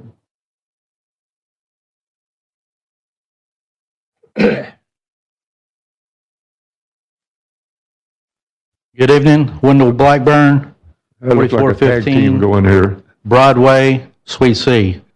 Just gonna put a little key shop in there, make keys, car keys. No painting, no grinding, no welding, just a couple key cutting machines. That's it. Any questions? We can't dialogue with you, but thank you for the information. Does that complete your report? If y'all have any questions, I'd be glad to answer them. No? If you go ahead and have a seat and then. Thank you, I appreciate it. Thank you. You can sit up front closer, so you can just. Just in case we have some questions, we can call you for clarification. Okay, Councilmember Reed, would you proceed? Thank you, Mayor. There are no forms that have been submitted for persons wishing to speak, but is there anyone in the audience wishing to speak for or against this conditional use permit? One more time, is there anyone in the audience wishing to speak for or against this conditional use permit? Thank you. Okay, that information recorded. Let's move to item B on the agenda, Planning Commission, Council, and staff discussions. Planning Commission, Mr. Chairman. Start with Mary. Roy. Thomas. I'm a little curious to why staff wants the removal of fuel station islands just to put a key shop in. Seems a little cost extensive for just to put a key shop in. That's my only real comment. Laney? No. Seems like an improvement. Daryl? I guess I had the same concern for rental of one space, the removal of the fuel equipment, how that is a requirement of one rental space. It seems like that would be for the entire property. So anyway, that completes our comments, Mayor. That completes your report. Okay. Moving to item number 2 is City Council, starting at Councilman Brogen. Let me get this thing turned on. Kind of the only questions that I have is is it just going to be making keys, or are you going to actually go do locksmith work and on call or whatever?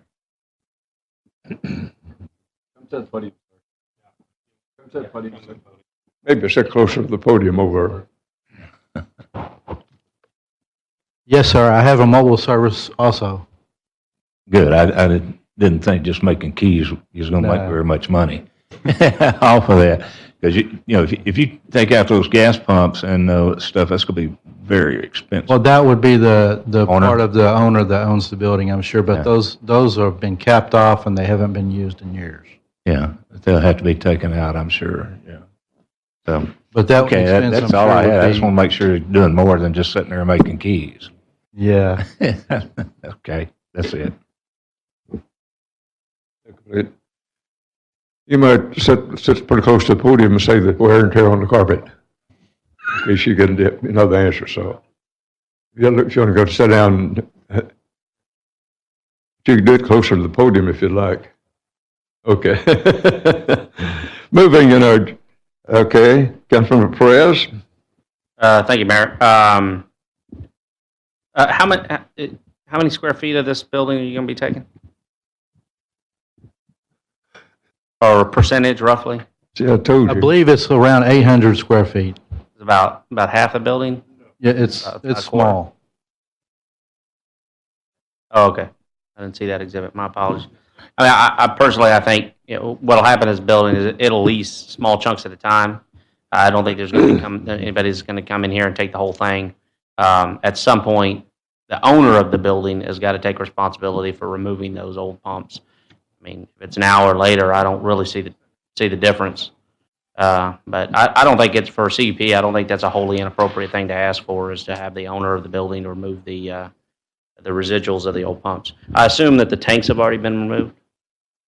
Yes. Abandoned? Yes, they're gone. Do we know, staff? Yes, they have been removed. Okay. So, I mean, it's just, demoing those tanks you're talking about, or what's on there, you're talking about a few $1,000s. It's not much. I don't think that's a wholly inappropriate thing to ask for as part of the CEP. A little. Good luck on your new business. Thank you very much. Okay. I do have a question. When we leave tonight, are we going to have a yes or a no, or can we move forward and open? You will have an answer tonight. Okay. Councilmember Ordino? I live walking distance from here. I have no idea why we would need them to remove the old pumps.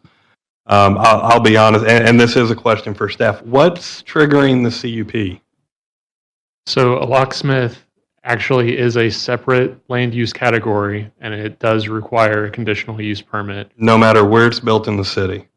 When it's within the Old Town General Business, it's stated that it has to have a conditional use permit. Okay, I know who I'll call tomorrow. Stay up here. Because I have an idea why that's there.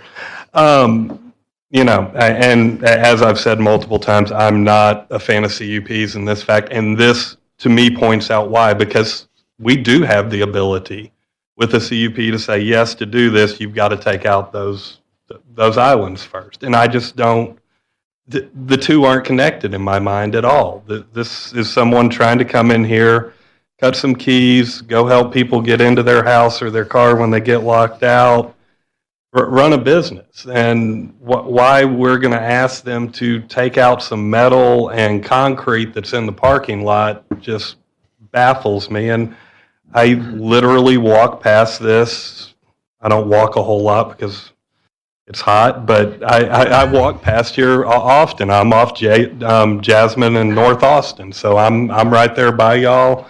I will be happy to have y'all in the neighborhood, and it will be an improvement to this building again. But putting additional requirements on somebody that's trying to improve something, it's baffled my mind from day one. Councilmember Reed? No comments, Mayor. Councilmember Moore? No comment, Mayor. Councilmember Carbone? No comment, but I would point out that this process, you'll walk away with an approval tonight versus before we change this, it would have been a 3-night process. Okay, good. Question's over now. Moving to item number C, City Council new business. Councilmember Little, would you present this, open this particular Thank you, Mayor. ordinance and resolution presented for our consideration? Mayor, I believe staff had one more thing. Right. I think this one actually deserves a wrap-up. We put the staff recommendation in there for the landscaping and the gas pump. simply because there's not a whole lot of conditional use permit requirements within Old Town General Business.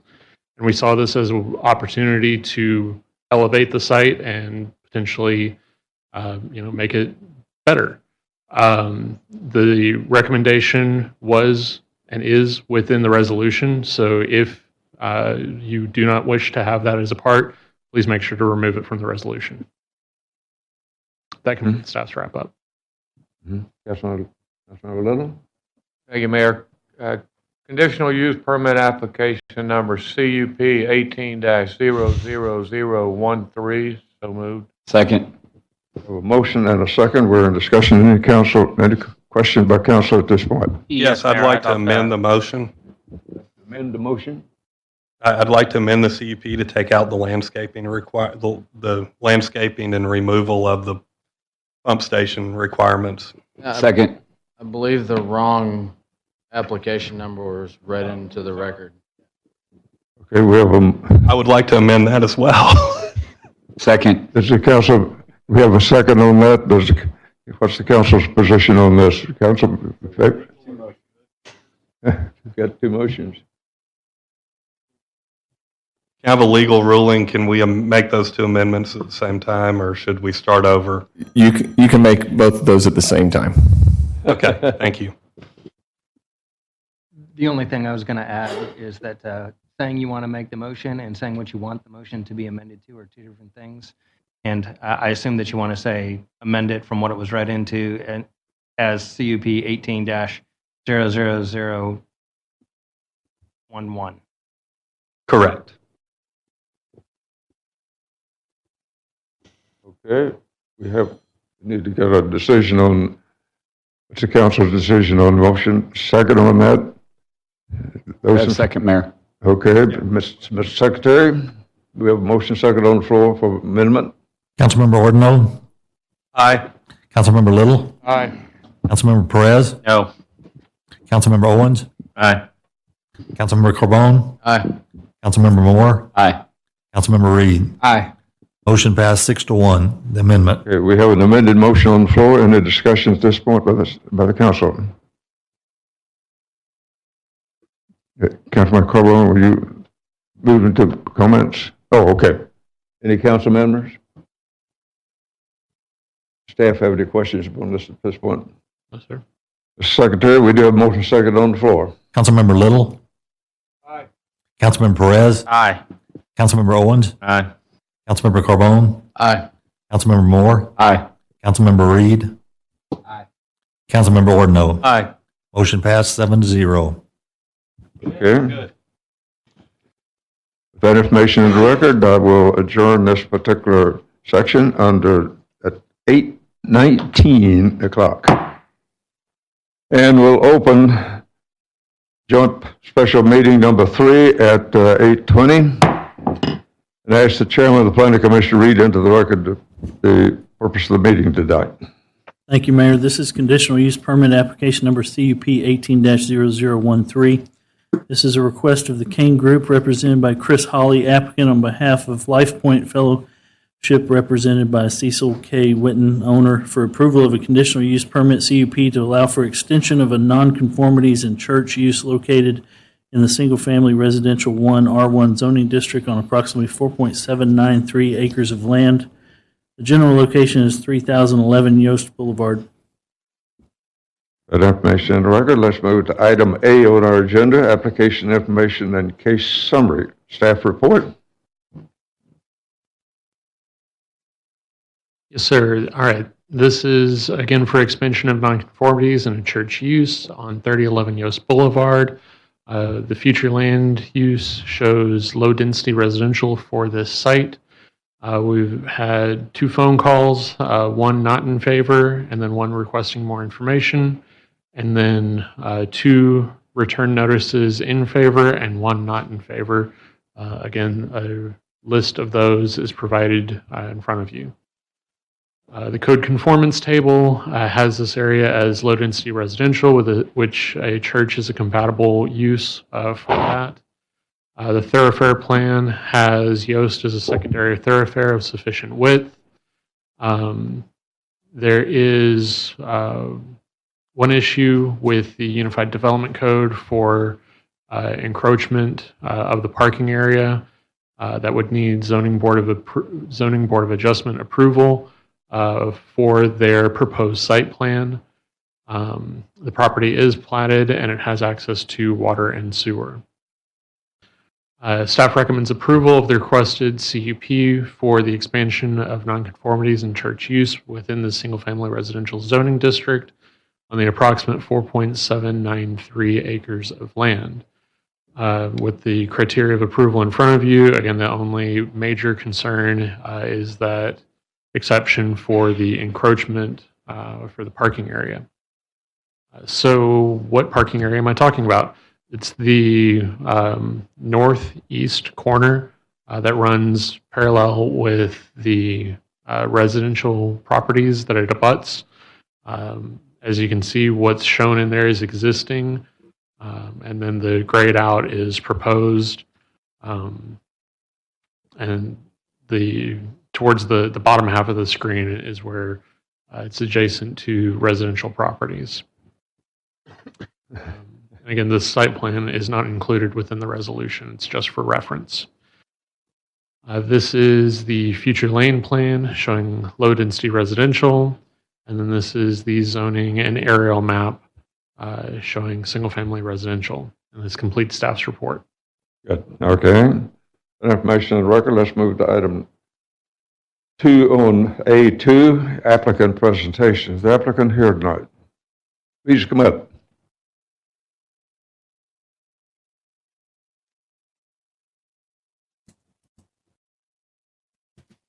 The podium is yours. Give us your name and address, if you would, address for starters. Okay, I'm Cecil Witten, and I live at 3514 Pine Chase. That's my residence. I'm the lead pastor at the church that is being spoken of here at 3011 Yost Boulevard. Been here, founded about 12 years ago. Been here in the community since then, and since that time we've experienced growth and ministry in the community, and appreciate the opportunity to speak tonight. Love being part of this community, and thank you for the consideration in the CUP. We are basically just wanting to expand in the property that we have. We want to connect our buildings. We have 2 buildings on that property, connect them together. We also want to expand our kids space. We have a lot of young families and need some additional kids space. And as well, this will expand us to allow us to have a bigger foyer and just help us to build out for the community. Basically, thank you for allowing us to be here. One of the other things we're excited about, we believe this plan is also drastically going to improve the curb appeal, if you will, or the property, and just thank you for allowing us to speak on behalf of this. Good. I appreciate that. Make Pearland look better. Moving to item number 3, Councilmember Reed. Thank you, Mayor. I don't have any form that was submitted to speak on this agenda item, but is there anyone in the audience wishing to speak for or against this agenda item? For the last and final time, is there anyone in the audience wishing to speak for or against this agenda item? Thank you. Vote, okay.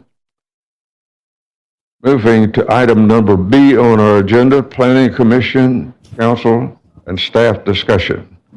BA, Planning Commission. Thank you, Mayor. Planning Commission, Mr. Chairman. Thank you, Mayor. Darrell? The only thing that I ask is on this post, they're speaking about some of the lighting. Is there any way that we can assure that this person won't be impacted anymore as far as any of the lighting is concerned? I can understand that if the lights are shining in her house all the time, I can understand her being a little upset. But that's the only concern I have, is just try to address her in some way, or address them in some way. So, Laney? I've looking at her this address. I'm imagining it's Shady Crest parking lot that the lights are from. Go ahead. Were you asking me that? Yes, actually I am. It could be our parking lot about 5 years ago, I think it is, in 2009, 2010, we had another parking lot that was seen in the on the screen a moment ago. And to be honest with you, we need to probably check our timers. And there it is also right by Shady Crest, so it could be a combination, but there may be a little bit of an issue there. We, at this time, know in the future, we do intend to move the parking lot backwards further, but at this time, that is not part of the expansion that will be happening here and now. So the new lighting in the parking lot, there will be no further lighting in that parking area towards who I assume you to be referencing at this time. Thank you. Thomas? No comments. Mayor? No further comments, Mayor. Okay, with that information in the record, let's move to City Council. Senator with Councilmember Carbone. No comment, Mayor. Councilmember Moore. No comment, Mayor. Councilmember Reed. No comment, Mayor. Councilmember Ordno. I think part of the problem with the lighting is we never came up with a change to the UDC for the lighting ordinance. But I have no other comments. I assume that we're looking at the extension of the asphalt parking lot is what's triggering what's out of compliance on the chart. You said it was distance.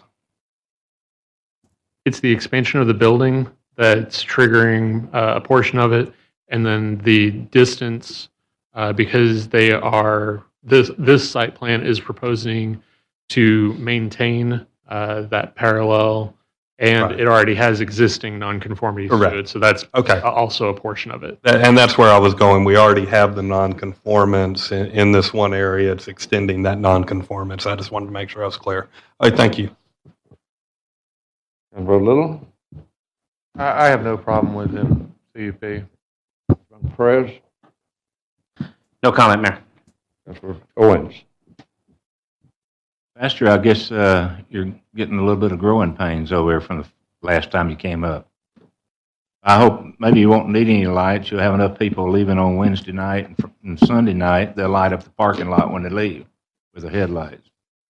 So, well, congratulations on what you're doing over there. Thank you. Okay, moving. I have one follow-up, if I can, please. I'm sorry. I have one question. What have we looked into the displacement with the new parking lot on any kind of flooding? Typically, any expansion of concrete or pervious surface on the site would have to be retained or detained on site. Okay, so we got. So when we get those plans, we'll take an analysis. Thank you. Did you get a good answer on that? Okay, good. Moving in item C, which is council new business. Councilmember Perez, would you present this for our consideration? Thank you, Mayor. Consideration possible action resolution number R 2018-CUP 18-00013. So moved. Second. We have a motion and a second on the floor. Any question or comment? Hearing none, Mr. Secretary, we have motion second on the floor. Councilmember Perez. Aye. Councilmember Owens. Aye. Councilmember Carbone. Aye. Councilmember Moore. Aye. Councilmember Reed. Aye. Councilmember Ordno. Aye. Councilmember Little. Motion passed 7-0. That information in the record, I may adjourn this particular item number 3 at 8:30. And in like manner, open joint special meeting number 4 and ask the chairman of the planning commission to read into the record the purpose of our meeting tonight. Thank you, Mayor. This is conditional use permit application number CUP 18-00007.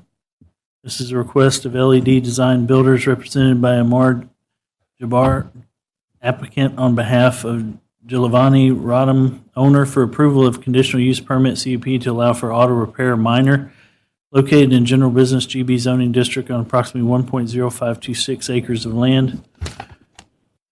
The general location is 6834 Broadway. Thank you, Mayor. That completes your report. That information in the record. We have application information and case summary, staff report. Thank you, Mayor. The next CUP is for a conditional use permit for a minor auto repair for property at 6834 Broadway. The current zoning is general business, and the future land use plan for this property is business commercial. The proposed use is in conformance with comprehensive plan with UDC. It's been platted and has access to city water and sewer system. The only in conformity is the Broadway that has to be widened. Staff recommends approval for the requested CUP to allow for an auto repair on approximately 1.0526 square feet site for the following reason. The proposed use meets all the criteria for approval. This is a proposed site plan. This is a zoning, this is a future land use plan. And this is an existing zoning plan for the property showing that it's GB, general business. And that completes staff reports. Thank you. That completes your report. Moving to item A2, the applicant presentation. Is the applicant here? Thank you. The podium is yours. Please give us your name and address so the My name is Jason Hendricks. I live at 6126 Ravenwood Drive. I'm also the design engineer for this project. Basically, my client wants to put a general automotive repair place, oil changes, tire rotations, that type of stuff. We feel it's a good location for it since there's a transmission shop directly across 518 from it. We don't feel like we're really changing up the neighborhood or kind of conforming with the general area that we're going to get the attention from the Afton Lake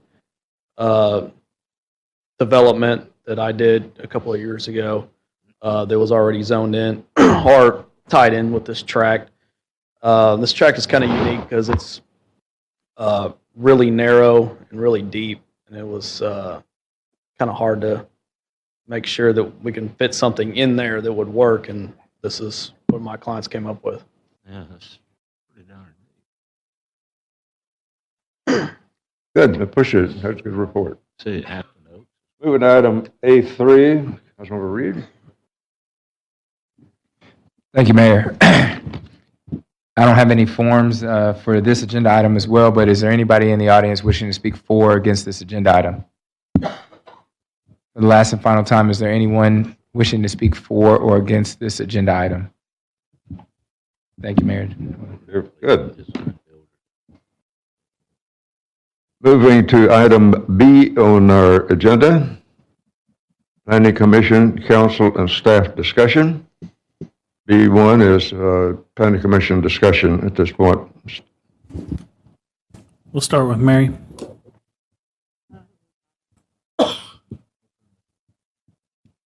Thomas? I don't have any comments. Laney?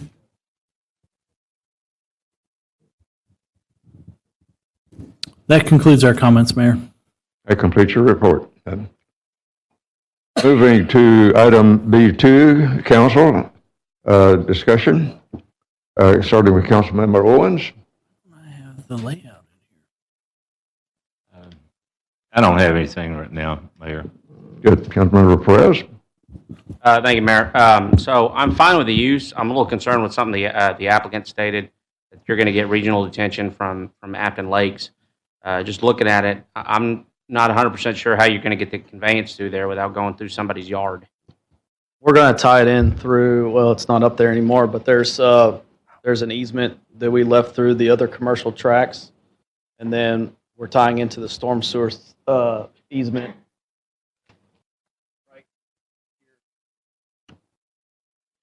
And the pond was already sized and the conveyance was already Correct. for that to be Yes, a sir. commercial development? Okay.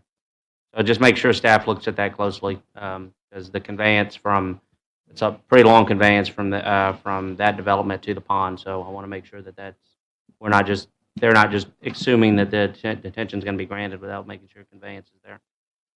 Other than that, I'm fine with the use.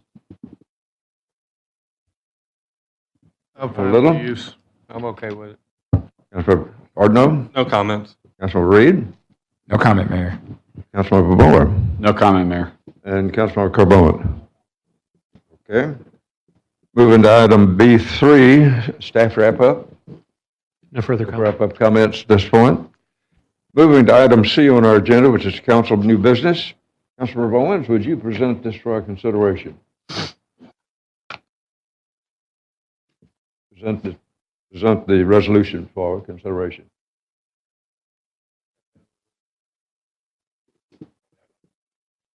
The computer went down on him. There it is.